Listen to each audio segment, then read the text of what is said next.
जनादेश 2025 किसमें कितना है दम का मंच सज चुका है और मंच पे जो युवा चेहरा आपको दिख रहा है उनका परिचय है जयप्रकाश यूनिवर्सिटी से छात्र नेता के रूप में आरजेडी के नेता और वर्तमान में सिवान जिला परिषद क्षेत्र संख्या 40 के जिला परिषद सदस्य हैं। नाम है उनका सुशील कुमार डब्लू। सुशील जी, स्वागत है आपका। बहुत बहुत बहुत धन्यवाद आप लोगों को कि आप लोगों ने इस कॉन्क्लेव में मंच पे मुझे आमंत्रित किया और मैं यहाँ बैठा हूँ, यही हमारे लिए बहुत बड़ी बात है। आप अकेले नहीं बैठे, आपके बगल में हम एक पत्रकार को बैठा है। अमूमन किसी कॉन्क्लेव में क्या होता है कि पत्रकार एक साइड होते हैं और राजनेता दूसरे साइड होते हैं। हमने इसको एक नया थोड़ा सा इसमें चेंजेस किया कि जिस तरह हमारे अतिथि हैं उसी तरह एक हम अतिथि पत्रकार को बुलाए जो एकदम फेयर है, ना वो हमारे पक्ष से है ना वो आपके पक्ष से है ना। आप बैठाए हैं तो हमको मजबूती न मिल रहा है जी। यहाँ भगवानपुर प्रखंड के 2 चेहरे बैठे हुए हैं, ये हमको मजबूती मिल रहा है। कैसे नेता लोग अपना कनेक्शन जोड़ लेते हैं। राकेश जी उसी प्रखंड से आते हैं जिस प्रखंड से डब्लू भाई पार्षद है, तो ऐसा लग रहा है कि आपकी सेटिंग बन गई। हम सवाल शुरू करने से पहले राकेश जी से जानना चाहेंगे कि क्या तराजू कुछ इधर उधर होगा। देखिए, हम लोग पड़ोसी जरूर हैं, लेकिन सवालों के माध्यम से नेता और पत्रकार जब एक साथ होते हैं तो समस्याओं को भागना पड़ेगा। या तो समस्या भाग जाएगा, या नेता भाग जाएंगे, या पत्रकार भाग जाएंगे। आज जब दोनों एक साइड में एक प्रखंड के रहते हुए जब आमने सामने बैठे हैं तो इनसे और कड़ा सवाल करेंगे, इसकी आपको मैं गारंटी देता हूँ। और एक नौजवान जो होता है ना, वो देश का रीढ़ होता है, परिवार का रीढ़ होता है। जब कुछ नौजवान जुटे थे तो 77 में आंदोलन हुआ और जयप्रकाश नारायण के नेतृत्व में बिहार बदला था, अंग्राई लिया था और वही अंग्राई देश को अंग्राई लेने पर मजबूर किया। आज सुशील जी जो बैठे हैं, मैं इनके बारे में कुछ बता देना चाहता हूँ। ये बैठे हैं तो महाराजगंज अंग्राई लेगा। आने वाले भविष्य में मैं आज आपको एक भविष्यवाणी करता हूँ। आने वाले भविष्य में जब अगला चुनाव आएगा या उससे अगला चुनाव आएगा तो एक बड़े नेता के रूप में आप उन्हें देखेंगे, क्योंकि जिस तरह से ये अपने क्षेत्र में लगे हुए हैं और जिस तरह से महाराजगंज की समस्याओं को लेकर लगे हुए हैं, ये आने वाले समय में एक सशक्त आवाज बनेंगे, ऐसा मैं उम्मीद करता हूँ। पड़ोसी का संबंध तो आपने निभा लिया राकेश जी, अब बारी है पत्रकारिता की। तो मैं चाहूंगा कि सवाल क्यों ना आपसे शुरू किया जाए। वो पहला सवाल जो आप डब्लू भाई से रखना चाहते हैं, हम आपके माध्यम से रखना चाहते हैं। देखिए, डब्लू जी तो आरजेडी के नेता हैं और आरजेडी के जिस पार्टी के ये प्रतिनिधित्व करते हैं उसके अंदर घमासान छिड़ा हुआ है। विशाल जायसवाल, विनोद जायसवाल के बेटे हैं, महाराजगंज में आए हैं, चुनाव में दावेदारी भी है। उसी पार्टी में डब्लू जी भी हैं जो स्थानीय हैं, यहाँ की समस्याओं को भी समझते हैं और सवाल यही उठाते हैं। तो इन्हीं से सवाल है कि भाई कैसे चलेगा आरजेडी में जब इतना घमासान होगा, जहाँ कुर्सी जब एक दूसरे पर आप चलाइएगा तो फिर चुनाव कैसे जीतिए। देखिए, आपको मैं बता दूं, घमासान जो शब्द का उपयोग आपने किया, कहीं घमासान नहीं है। महाराजगंज की जनता जो महागठबंधन माइंडेड है उसका एक ही आवाज है कि महाराजगंज का नेतृत्व महाराजगंज का बेटा करे।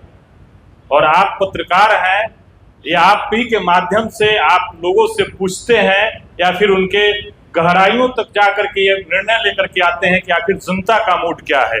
तो जनता का मूड यही है कि महाराजगंज का नेतृत्व महाराजगंज का कोई बेटा करेगा और जनता ने बताने का काम किया है। और यह खबर महागठबंधन के शीर्ष नेताओं तक पहुंच चुकी है कि अगला जो 2025 का जो चुनाव होने जा रहा है विधानसभा का, तो यहाँ का नेतृत्व महाराजगंज का बेटा होना चाहिए। जिस नेतृत्व की बात करते हैं और जिसके बारे में आप बता रहे हैं वो तो उनके साथी हैं, मित्र हैं। आपने देखा होगा जब राहुल गांधी आए थे तो एक फोटो फ्रेम में तीनों आदमी थे, मुकेश सहनी भी थे, तेजस्वी यादव भी थे और निषाद जायसवाल भी थे। आप तो उस फोटो फ्रेम से गायब थे। क्या मित्र होना और फोटो खिंचवा लेने से आपको टिकट मिल जाएगा और जनता वोट दे देगी?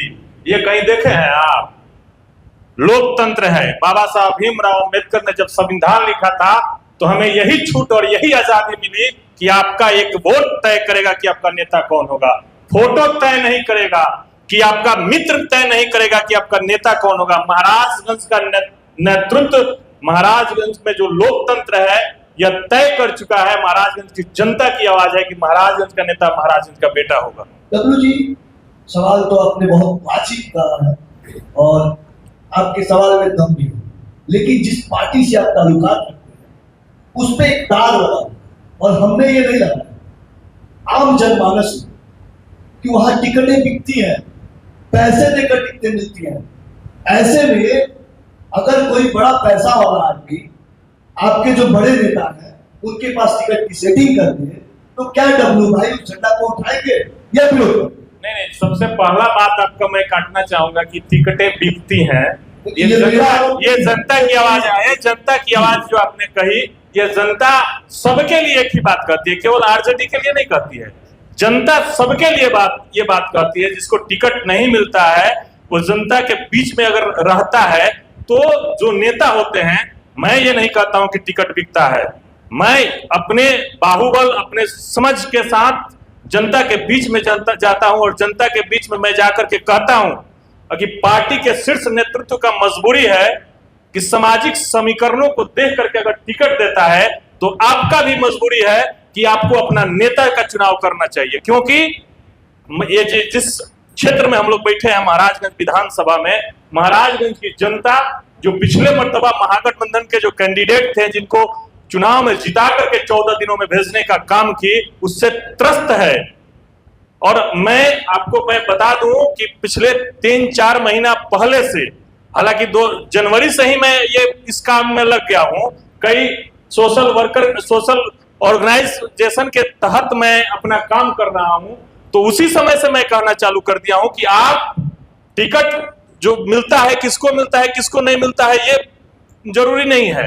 नेता का मजबूरी है कि किसको टिकट देता है। सामाजिक समीकरणों को देखते हुए अगर टिकट देता है तो महाराजगंज की जनता की मजबूरी है कि महाराजगंज के विकास के लिए, महाराजगंज के समग्र संसाधन उपयोग कराने के लिए उसका नेतृत्व करता यहाँ का नेता होना चाहिए। अच्छा, एक मेरा सवाल है कि यदि महाराजगंज का विकास आज तक नहीं हुआ तो उसके लिए दोषी आप किसे मानते हैं? आप नौजवान हैं, आप भी समझ सकते हैं। यहाँ के नेता हैं, कौन कौन है? कौन नहीं, महाराजगंज के जितने नेता हुए उनकी सोच उतना डेवलप नहीं है। उनका सोच आज तक रोड तक है, उनका सोच आज तक। जितने नेता आएंगे आपके कॉन्क्लेव में उनसे पूछिएगा। हालांकि ये बात मैं आज आपको नहीं बताऊंगा, जिस दिन चुनाव लड़ने जाऊंगा उस दिन मैनिफेस्टो तैयार करूंगा, उस दिन बताऊंगा कि एक नेता का कर्तव्य क्या होता है, एक विधायक का कर्तव्य क्या होता है, और एक विधायक कैसे चाहे तो अपने विधानसभा क्षेत्र को पूरे राज्य का नंबर 1 क्षेत्र बना देगा विकास के मायने में। ये आपका माइंड पे डिपेंड करता है कि आपका माइंड कितना डेवलप है।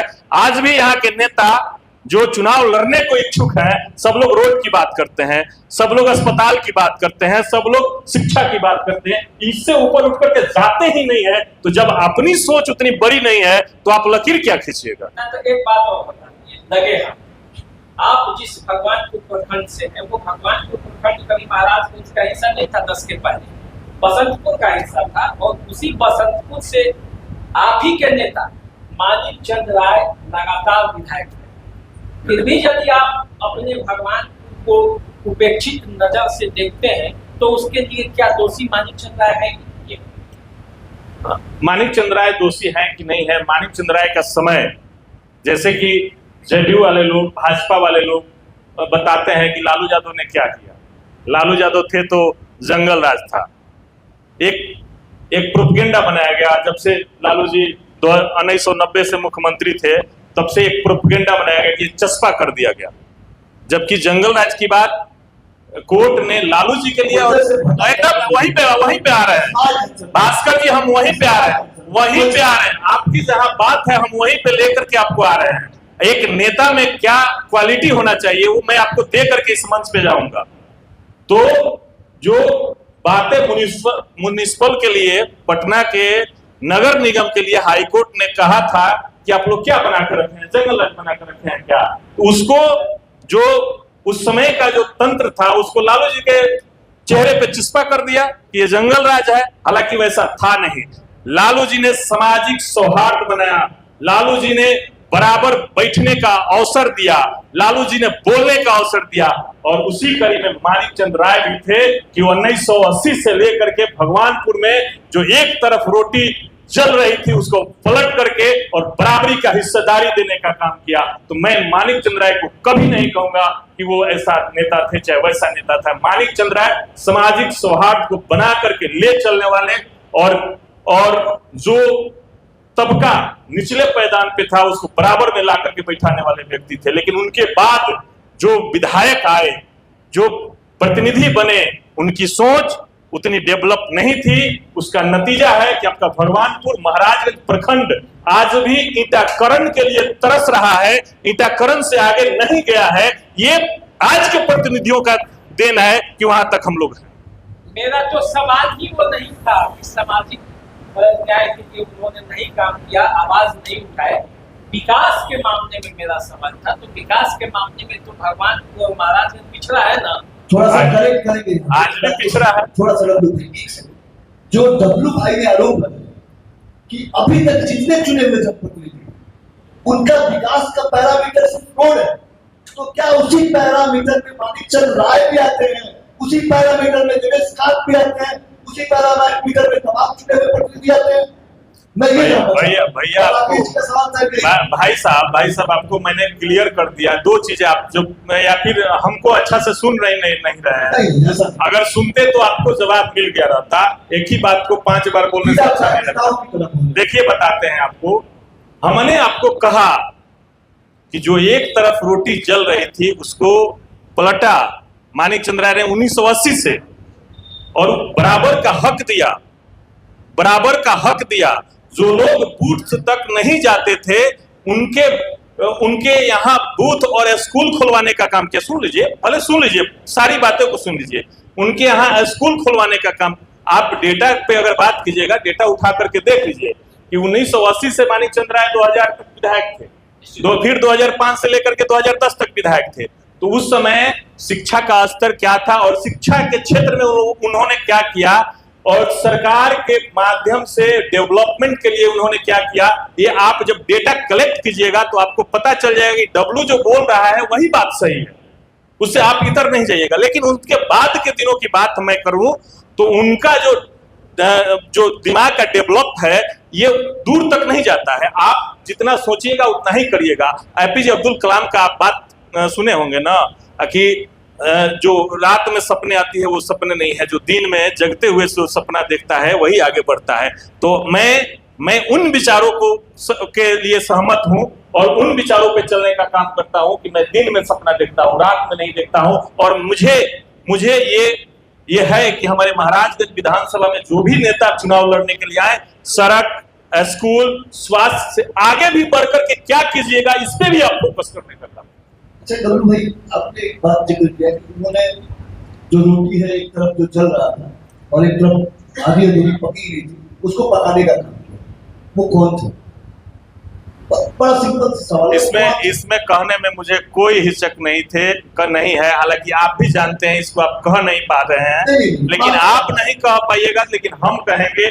उस समय सामाजिक जो बाबा साहब भीमराव अम्बेडकर ने जो हमें संविधान में अधिकार दिया था उसको सही मायने में लागू करने का काम इन्होंने किया था। उस समय बसंतपुर विधानसभा हुआ करता था, वहां पे वही मैं आपको बात बताता हूँ। अच्छा, आप खुद एक प्रतिनिधि भी हैं, बहुत सारी विकास की बातें भी हो रही है, तो थोड़ा आते हैं वर्तमान में। अतीत की बातें तो हम लोगों ने जान लिया, सुन भी लिया और आपने उससे बहुत अच्छा विश्लेषण भी कर दिया।